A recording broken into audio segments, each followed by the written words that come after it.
السلام علیکم ناظرین، میں ہوں آپ کا میزبان عابد جٹ اور آپ دیکھ رہے ہیں شمسی نیوز۔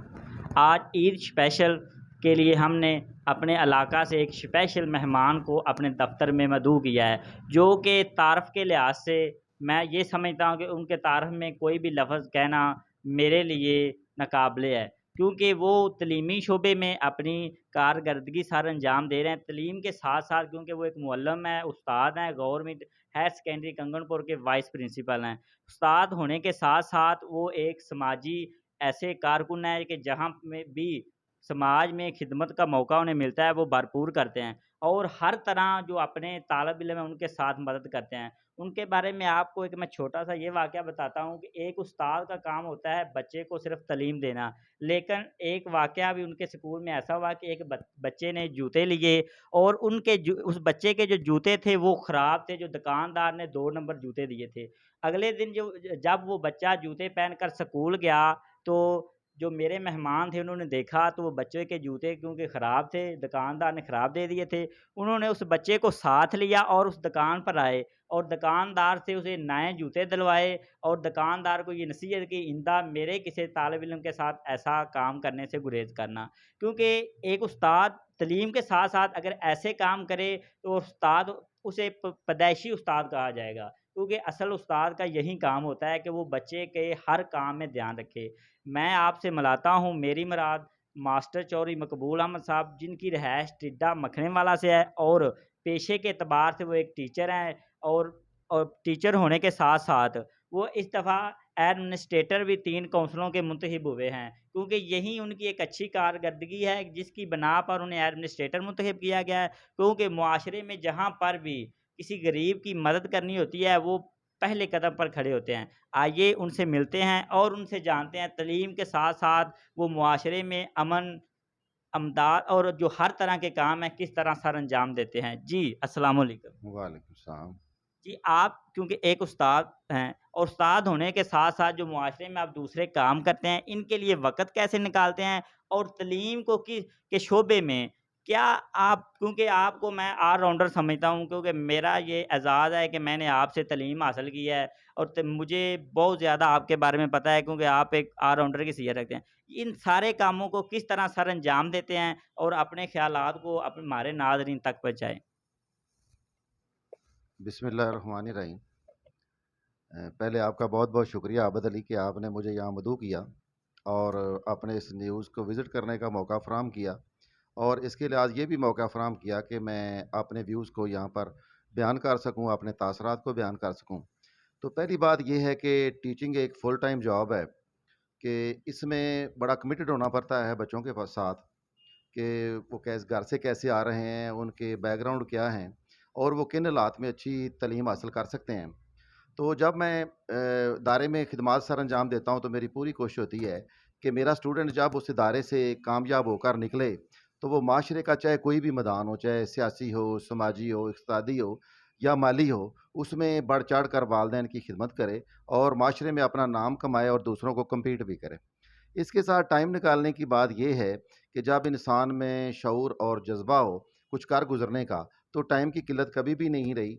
کہ جیسے میں جب اسکول سے فارغ ہوتا ہوں، گھر جاتا ہوں، تو اس کے بعد الحمدللہ ڈیرا ہے میں نے بنایا ہوا ہے کہ وہاں پر میں وہ ڈیرے کو ڈیرے کا نہیں سمجھتا، بلکہ میں وہ اس کو خدمت خلق کے لیے ایک جگہ مختص کی ہوئی ہے کہ میرے پاس جو بھی آتا ہے کام کے لیے، اس کا چاہے کوئی بھی کام ہو، دن ہو رات ہو، میں نے کبھی کسی کو آج تک انکار نہیں کیا۔ اس علاقے کا میرا کوئی بھی اسٹوڈنٹ یا کوئی بھی عوام الناس میں، چاہے وہ خاتون ہے یا مرد ہے، وہ یہ نہیں کہہ سکتا کہ میں اس کے دروازے تک گیا ہوں اور اس بندے نے میرا ساتھ نہیں دیا اور وہ میرا کام نہیں ہوا۔ الحمدللہ چاہے کوئی بھی کام ہو میں اس کو جہاز سمجھ کر کرتا ہوں۔ اور آپ نے پوچھا ایڈمنسٹریٹری کے متعلق، تو وہ بھی الحمدللہ یہ میرے لیے ایک اعزاز ہے کہ میں 3 جس میں ڈوٹے، لنڈیاں والا اور رورل کنگن پور، کافی دنیا ہے اس میں، کنگن پور کی وادی کا دیکھیں تو باو 20,000 وادی یہاں کی ہے، اس کے علاوہ کافی دیہات ہیں، تو 27 جو ہیں وہ ولیجز بنتے ہیں جن کا میں ایڈمنسٹریٹر ہوں، اور الحمدللہ میں نے اس میں سے 47 لوگوں کو پہلی قسط دلوائی ہے اور وہ غریبوں کے گھروں تک پہنچی ہے، اور مجھے اس میں دلی مسرت محسوس ہوئی ہے۔ کیونکہ اپنی جوانی میں آپ ایک جٹ برادری سے بلونگ کرتے ہیں، ایک اتھرے جٹ کو ایسی کیا سوچی کہ انہوں نے تعلیم کے شعبے کو ہی اپنایا؟ جیسے بڑا آپ کا بڑا انٹرسٹنگ کویشچن ہے کہ جب میں کالج میں پڑھ رہا تھا تو اس کے ساتھ ساتھ سرگرمیوں میں کرکٹ میں نے بہت زیادہ کھیلی ہے، اور الحمدللہ اس علاقے میں یہ تو نہیں کہتا میں بہت بڑا کھلاڑی تھا، لیکن میرا نام اچھے کھلاڑیوں میں شمار ہوتا تھا۔ میں اسکول کی ٹیم کی طرف سے کھیلا ہوں، اور جو رورل ایریا کی کرکٹ ہے اس میں بھی میرا بڑا اچھا نام رہا ہے۔ اس کے ساتھ ساتھ ایک شوق ہوتا تھا یونین بنانے کا۔ جب میں قصور ڈگری کالج میں پڑھا ہوں، وہاں ایک RSF کے نام سے ہوتی تھی یونین، میں اس کا پریزیڈنٹ چنا گیا، کہ تب شاید میں سمجھتا ہوں کہ میں لڑائی وغیرہ کر لیا کرتا تھا، اور تو اسی لیے وہ صدر چنا ہی انہیں کو جاتا ہے کہ جو اپنا ہاتھ اچھے طریقے سے دکھاتے ہیں۔ لیکن جب پڑھائی کے بعد میں آیا ہوں عام فیلڈ میں، عام وام میں آیا ہوں، تو ظاہری بات ہے جو ٹیچنگ جو ہے وہ کسی کی فرسٹ چوائس نہیں ہوتی۔ یہ بات بالکل روزے روشن کی طرح یہاں ہے کہ کوئی بھی بندہ دلی طور پر ٹیچر بننا نہیں چاہتا۔ آج کل تو ہر بندہ ٹیچنگ کے پیچھے ہے، لیکن جب میں بھرتی ہوا تب یہی خواب ہوتے ہیں کہ مجھے SHO ہونا چاہیے، مجھے اس کے علاوہ SHO کے علاوہ یا مجھے کسی فورس میں ہونا چاہیے تاکہ بندہ ڈیشنگ ہو اور اس کا بڑا روب دبدبا ہو، اور میں بھی اسی خواب کے پیچھے کوئی تھوڑا گھوما ہوں۔ لیکن شاید کہ پھر وہ بات قسمت کی آ جاتی ہے کہ مسلمان ہونے کے ناطے بندہ یہ سمجھتا ہے کہ شادی وہاں ہوتی ہے جہاں لکھا ہوتا ہے، اور روزی بھی وہی ملتی ہے جتنی لکھی ہوتی ہے، اسی لیے وہ میں ٹیچنگ میں آ گیا۔ لیکن ٹیچنگ میں آنے کے بعد ایک بات میں نے محسوس کی ہے کہ یہ جاب بڑی انٹرسٹنگ اور بڑی زبردست جاب ہے۔ شاید میں اگر اس کو دیکھوں تو ٹیچر جتنا جو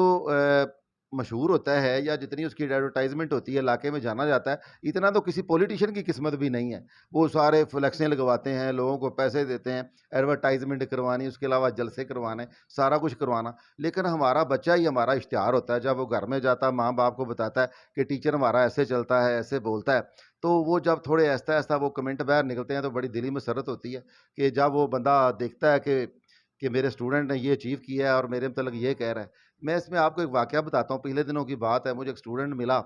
تو میں ادھر بورڈ جب لگ رہا تھا ایڈمنسٹریٹری کا میرا، تو مجھے پینٹر نے وہاں پہ بلایا، وہ بھی میرے اسٹوڈنٹ نے لگوایا، تو میں پاس ہی کھڑا تھا، وہ اسٹوڈنٹ آیا تو وہ کہتا ہے کہ میں اس دن وہ زمین پہ پانی لگا رہا تھا چاول کے فصل کے کھیت کو، تو وہاں پر آپ کے گاؤں کے 2 آدمی آئے، وہ شریک برادری ہوتی ہے، ظاہری بات ہے، وہ چھوٹے موٹے نوک جھوک اور ترانے وغیرہ لوگ پڑھتے ہی رہتے ہیں، یہ ان کی اچھی یا بری عادت ہوتی ہے۔ تو وہ آیا، وہ کہتا ہے کہ میرے پاس بیٹھا تو اس نے آپ کا گلہ کر دیا، تو میں نے کہا کہ میں نے تمہیں جوتے مار دینے ہیں کہ تم نے یہ دوبارہ نام لیا، تو کہتا تم کون ہو، میں نے ان کا شاگرد ہوں۔ تو میں یہ سمجھتا ہوں جو یہ جو فورس ہے یہی میرا اثاثہ ہے، اور شاید یہ زندگی میں یہ جو سب سے بڑی میری دولت ہے وہ یہی ہے۔ جس میں کیمپ میں جاتا ہوں، جس فیلڈ میں جاتا ہوں، وہاں پر یہ میرے جیالے بیٹھے ہوتے ہیں، لوگ تو جیالوں کو عام کہتے ہیں، اور یہ وہاں پر مجھے فیسیلیٹیٹ کرتے ہیں۔ جیسے وہ ایک پولیٹیشین، ان کے ایک سیکٹری ہیں، وہ شاید ان سیاستدان کا اتنا وہ کہنا نہیں مانتے جتنا میرا مانتے ہیں۔ میرے کہنے پر اس نے 13 تبادلے لوگوں کے کروائے، اور وہ پولیٹیشین کو بھی نہیں پتا ہے کہ تبادلے کس کے اور کیوں ہو رہے ہیں۔ یہ میری گرپ ہے، اور الحمدللہ یہ میری سب سے بڑی دولت ہے، جو میرا اسٹوڈنٹ نکلتا ہے وہ میری فورس ہے۔ اور میرا ایک اور ہے کہ میں کسی کے ساتھ ڈائریکٹ تعارف نہیں کرتا۔ آپ کسی یہ نہیں کہہ سکتے کہ میں نے کسی بندے کو ملا ہوں تو میں نے کہا کہ میں فلاں ہوں، میں یوں، ایسا کبھی نہیں۔ میرا تعارف میرا اسٹوڈنٹ ہے، وہ اپنے والدین سے میرا تعارف کروا دے تو وہ میرا واقف ہے، نہیں تعارف کروائے گا میں اسے تعارف نہیں کرتا۔ جو اسٹوڈنٹ کا تعارف وہ میرا تعارف ہے، اگر اس نے گھر مجھے تعارف کروا دیا یہ میرے سار ہیں تو میرے لیے اعزاز کی بات ہے، لیکن اگر وہ میرا تعارف نہیں کروائے گا تو اس کا والد بھی مجھ سے پوری عمر شاید میں اس کا کسی طریقے سے تعلق بھی نہ بنا سکوں۔ یہ تھے vice principal government higher secondary school Kanganpur کے چوری مقبول صاحب۔ اب ان سے یہ ایک سوال آخری میں یہ کروں گا، کیونکہ ایک استاد اسکول میں بچے کو سبق دیا، اس کے بعد اس کی کوئی فکر نہیں۔ ان کا میں نے اپنی آنکھوں سے بھی یہ حوال دیکھا ہے کہ بچے کو سبق تو دیا، اس کے گھر تک اگر کوئی پرابلم ہے، کوئی پریشانی ہے، اسے ذاتی ہے، مالی ہے، کسی قسم کی دنیاوی پریشانی لے لیں، اس کو حل کرنے کی کوشش کیا، اور اس کے ساتھ اس کے گھر تک گئے، چاہے اسے ساتھ گاؤں میں بھی اگر کوئی مسئلہ ہے تو اسے بھی حل کرنے کی کوشش کی ہے۔ اس کے بارے میں جانتے ہیں کہ یہ ان کو کیوں ایسا محسوس ہوتا ہے کہ اس بچے کے ساتھ یہ کام کرنا چاہیے؟ اس میں پہلی بات تو یہ ہے کہ لوگ جو خاص طور پہ ٹیچر ہوتے ہیں نا، ان کا بچوں کے ساتھ ایسا رویہ ہوتا ہے کہ بچہ انہیں اپنے مسائل ہی نہیں بتا پاتا۔ میری یہ کوشش ہوتی ہے جب بچہ ہے تو میں چھوٹا بچہ ہے تو میں اس کو یہ پوچھوں کہ تمہیں پرابلم کیا ہے، گھر میں پرابلم ہے، مالی پرابلم ہے، یا تمہیں کوئی راستے میں تنگ کرتا ہے یا اسکول میں تنگ کرتا ہے۔ اور شاید انہی عادات کی وجہ سے کہ میں بچے کے زیادہ قریب ہو جاتا ہوں، کہ میں نے بعض ایسا دیکھا ہے کہ بچے وہ ڈر کے مارا